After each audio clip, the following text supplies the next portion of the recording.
Hello everyone, good morning and नमस्कार सभी को। एक क्विक अपडेट है इसके वीडियो में। उन आईडीज़ की जैसे मैंने लास्ट वीडियो में भी बताया था कि जो आईडीज़ डीएक्टिवेटेड हैं, कुछ आईडीज़ के पेमेंट हो गई थी, कट गई थी और वो एक्टिवेट नहीं हुई थी आईडीज़। उनके बारे में इंफॉर्मेशन है, इनके बारे में और एक दो जनरल बातें हैं जो कि आपको करनी है। जो ये वाले आईडीज़ हैं जिनको वो प्रॉब्लम आ रही है ये वाली, तो बेसिकली ये वीडियो उनके लिए, तो बड़े ध्यान से आप प्लीज़ इसको सुनिएगा। सो सबसे पहले तो जैसे लास्ट वीडियो में भी बताया था कि आपका पैसा अगर कट गया है जब आप उसको सब्सक्राइब कर रहे हो आप अपने प्रोडक्ट को, और उसके बाद आपकी आईडी एक्टिवेट नहीं हुई है, ओके। तो बहुत सारे कुछ हमारे फाउंडर्स जैसे गए थे, बैंक गए हैं और लास्ट टाइम भी उनको बोला गया था कि, तो अभी जो अपडेट लास्ट टाइम भी दी गई थी कि आपको बैंक में नहीं जाना है, ओके। आपका पैसा कट गया, आईडी एक्टिवेट नहीं हुई, तो आपको बैंक में नहीं जाना है, आपको सीधा सपोर्ट के पास जाना है, राइट। सपोर्ट से ही आपको सारा कुछ वो तालमेल बैठा के चलना है जब आप वहां पे ईमेल करोगे सपोर्ट को, ओके। सो प्लीज ये नोट कर लीजिए, लास्ट टाइम भी बोला था कि आपको बैंक में बिल्कुल भी नहीं जाना है, ओके। ओनली आपको सपोर्ट बताएगी कि आपको बैंक में जाना है या नहीं जाना है, ओके। तो उस बात को स्ट्रिक्टली आप लोग फॉलो करिए। जिनकी आईडीज एक्टिवेट नहीं हो रही, उनका पैसा कट गया है, तो ये उन लोगों के लिए बात है, ओके। क्यों? क्योंकि ये आगे आने वाले दिनों में भी जब जब कुछ प्रोडक्ट्स आएंगे या आप कर रहे हैं वहां पे भी शायद आप किसी ना किसी को दिक्कत आ सकती है, तो ये चीजें सब वहां पे उस टाइम भी लागू होंगी, ओके। और ये चीजें शायद अभी भी लागू होने वाली हैं जब आपको पैसा आने वाला है। अभी आपके अकाउंट में जब विड्रॉल वाले जो पैसे भी आएंगे, अगर किसी को कहीं दिक्कत आती है, ओके, अभी थोड़े दिनों में विड्रॉल का सारा सिलसिला शुरू होने वाला है, तो वो आपके अकाउंट्स में पैसे आने वाला है, तो वहां पे भी मे भी अगर किसी को, ओके, वैसे तो नहीं आएगी, बट मे भी अगर अगर ऐसा दिक्कत आती है, तो आपको सीधा सीधा सपोर्ट से ही मिलना, आपको अपने बैंक में वहां पे नहीं जाना है। वो सपोर्ट आपको बताएगी कि क्या करना है, ओके। तो इस बात तो एक बात तो ये हो गई, ओके, ये आपको समझ आ गया। अभी दूसरी बात इसमें बहुत इंपॉर्टेंट है, वो भी क्या करनी है। जिन लोगों का फिर आईडी एक्टिवेट हो गई है, ओके, जिन्होंने बैंक गए थे और वहां पे उन्होंने कंप्लेंट की थी बैंक को कि मेरा पैसा कट गया है और वो है, और उसके बाद क्या हुआ कि उनकी सपोर्ट से भी बात चल रही थी और उसके बाद वो आईडी एक्चुअल में एक्टिवेट हो गई। तो आपने क्या करना है, ओके, क्योंकि बहुत सारे फाउंडर ये वाली बात को नहीं कर रहे हैं, ओके, और वो स्टैंड जो रिक्वेस्ट है बैंक के साथ वहीं की वहीं स्टैंड कर रही है।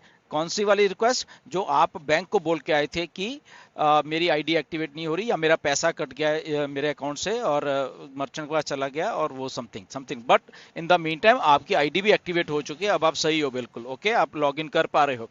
तो आपने क्या करना है, जो आपने बैंक में कंप्लेंट की हुई है, ओके, तो बैंक वो कंप्लेंट को क्लोज करवाना है बैंक से, ओके। मैं फिर से रिपोर्ट कर देता हूं। जब आपकी आईडी एक्टिवेट हो गई है, सारा कुछ हो गया है, उसके बाद आपने बैंक में जाके उस जो आपकी रिक्वेस्ट थी कि मेरा पैसा शायद कट गया है, ये है वो, उसको क्लोज करवा देना है कि यस एवरीथिंग इज गुड, सब कुछ ठीक हो गया है एंड आप मेरी ये रिक्वेस्ट को प्लीज कैंसिल कर दीजिए। तो वो आपने जाके वहां पे उसको कैंसिल भी करवाना है।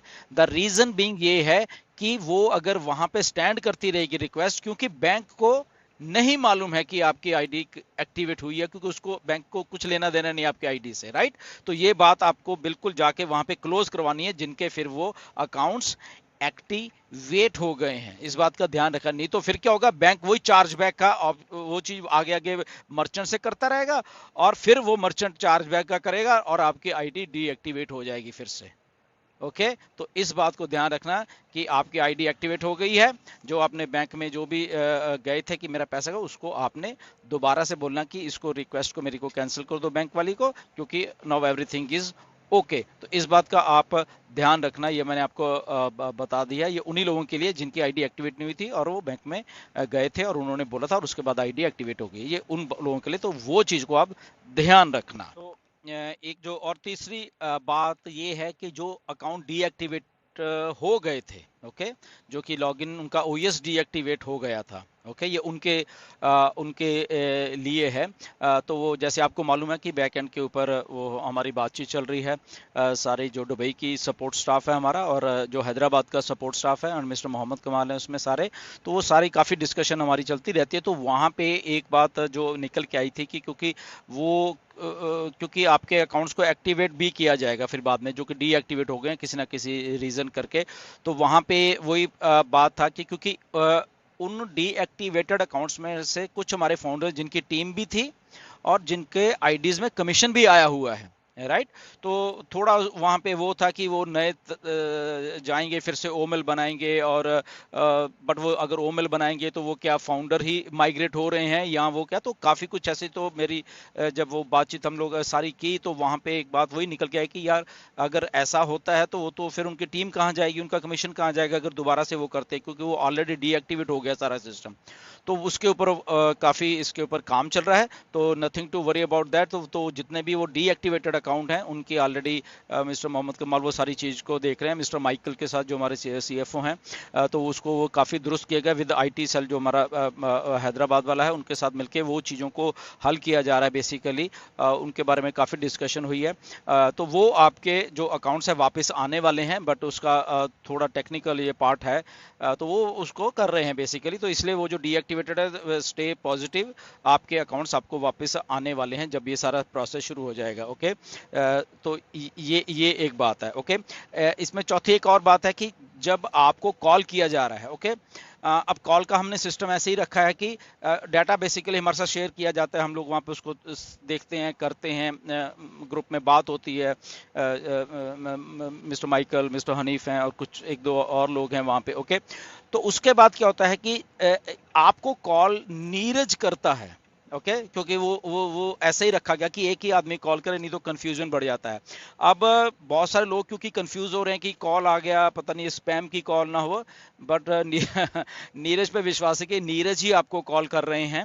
ओके, तो उसमें नीरज आपको कुछ नहीं खास पूछते, जस्ट कि आपने बैंक में गए थे, वो हाँ या ना में आप जवाब देते हो, राइट। उसके बाद जस्ट एक दो जनरल बातें हैं, आपके कोई ऐसा कुछ नहीं है कि आपका पासवर्ड पूछा जाता है, कुछ ऐसा कुछ भी नहीं है। ओके, अगर कोई ऐसा पूछ रहा है तो वो स्पैम का कॉल हो सकती है। बट नीरज का फोन उठाइए, क्योंकि आपकी भलाई के लिए वो काम हो रहा है बैक एंड के ऊपर से, राइट।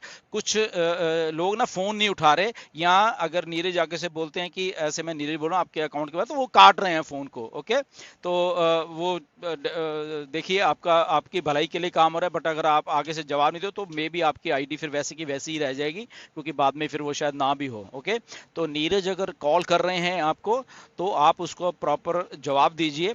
और नीरज आपको कोई भी सेंसिटिव इंफॉर्मेशन नहीं पूछ रहे, जस्ट दो चार जनरल सवाल हैं वही पूछ रहे हैं। ओके, तो इसलिए आप डिफरेंशिएट खुद ही कर सकते हो वहाँ पे कि ये नीरज है, या अगर कोई आपको सेंसिटिव इंफॉर्मेशन पूछ रहा है तो वो गलत है, वो तो आप उसको आप डिस्कनेक्ट कर सकते हो। बट नीरज है तो आप कॉल उठाइए, कॉल का जवाब दीजिए, और उसके बाद नीरज वो डाटा इकट्ठा करता है, फिर वहाँ पे वो बैकएंड के ऊपर होता है, फिर आपकी आईडी के ऊपर वो वर्क काम शुरू हो जाता है, राइट, सपोर्ट स्टाफ की तरह से। क्योंकि हमें आपकी स्टोरी सुननी है सपोर्ट स्टाफ को, इसलिए वो सारा कुछ वो कंफर्म किया जाता है।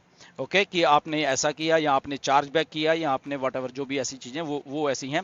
तो ये सारी चीज़ें हैं। तो इसके बारे में ये वीडियो थी। तो ध्यान रखिए, आपके लिए बहुत पीछे से बैक एंड से काम हो रहा है, जितने